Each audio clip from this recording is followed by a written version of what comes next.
Episode 3, The Hospital That Let Him Walk Out. A system divided, a life in the middle. Welcome to the series Person of Interest, brought to you by the Australian Investigation Agency, fighting for truth, accountability and justice. My name is John Armfield. In 2021, I began asking questions about the in-service death of my brother Andrew, who had died by suicide while serving in the Royal Australian Air Force in 2011. Andrew's medical reality. After Andrew's first suicide attempt in 2011, a catastrophic event leaving him with a brain injury, massive blood loss, and PTSD, he was prescribed mirtazapine, an antidepressant with one of the most serious alerts the medical world can give. A black box FDA warning for increased suicidal thoughts and actions, particularly in young adults, especially in the early stages of treatment, or when combined with alcohol. That warning is explicit. Alcohol multiplies the effects of mirtazapine. In this case, 1 + 1 does not equal 2. It becomes 4 or 5. It worsens depression, increases impulsivity, and heightens the risk of self-harm. And yet, when South Australian police and the military police searched my brother's room after his death, they found 6 1-litre bottles of whiskey, 4 empty, 1 open, partially consumed, and 1 unopened. Andrew, a brain-injured, suicidal Air Force member, was drinking heavily while on a drug known to amplify suicidal risk whilst under defence care and in a civilian medical facility. Not one defence review, not one South Australian health review, not one internal investigation ever acknowledged this.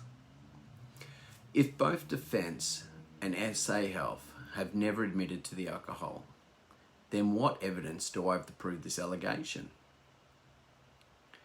The hidden transcript. When I flew to Adelaide after being told my brother had died, a nurse at the hospital broke down in tears. She walked away, returned, and handed me a document. Andrew's hospital transcript. This transcript has never been formally acknowledged by SA Health or Defence. Like all the evidence I've collected, it was provided by those who are empathetic to my family's situation and who broke protocol, risking their own careers to do the morally and ethically right thing. 3 days before Andrew's death, the senior medical officer told my family that Andrew had deteriorated so severely that we were not allowed to visit him, his own family. Yet the South Australian coroner's report states Andrew was observed walking out of the hospital, that Andrew did not sign out, that Andrew's room was later checked and staff realised he was gone, that Andrew was on 15-minute observations.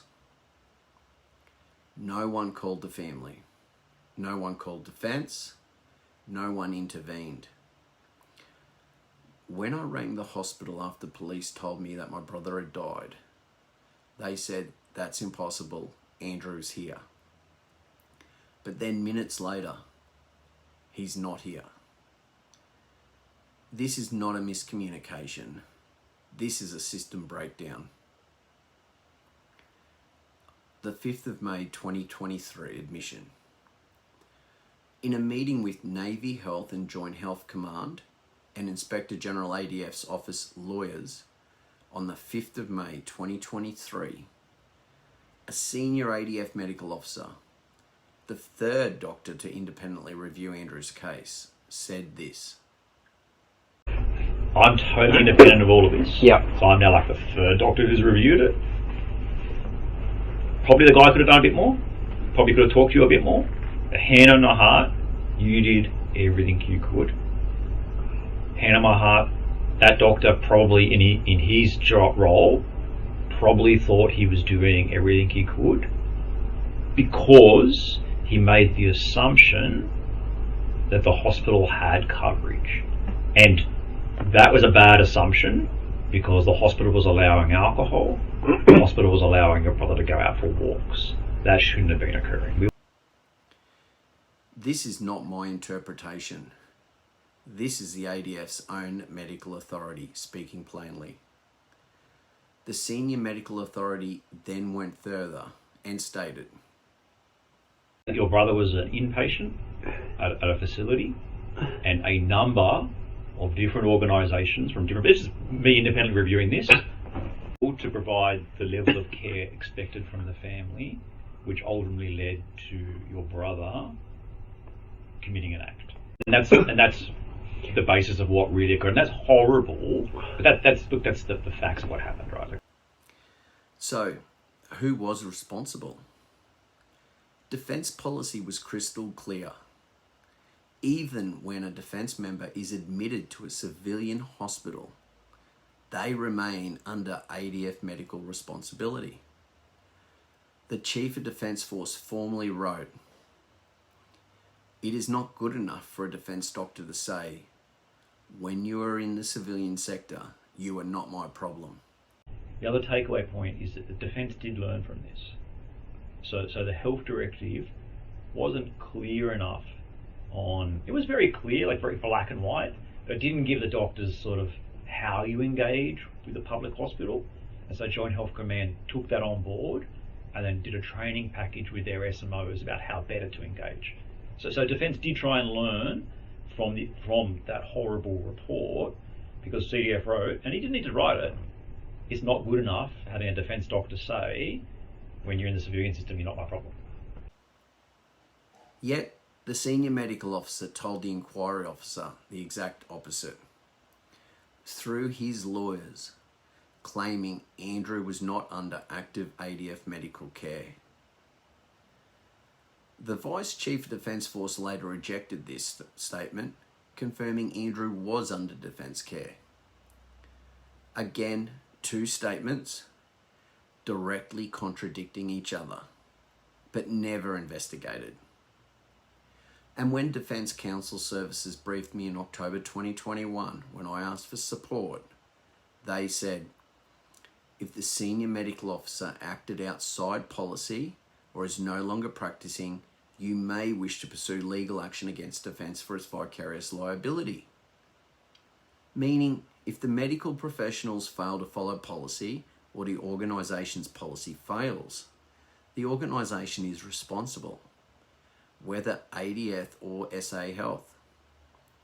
And in Andrew's case, both organisations acted outside their own policies.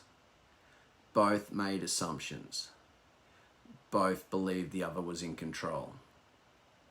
And my brother, well, he fell through those gaps. The unanswered questions.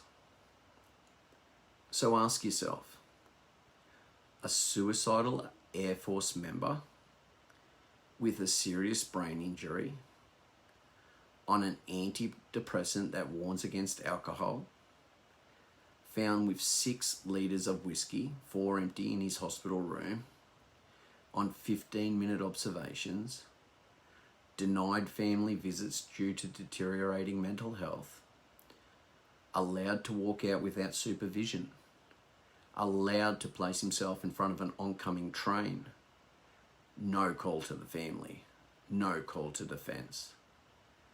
So Australia, you decide. Who was responsible? The hospital? The ADF? Both? Thank you.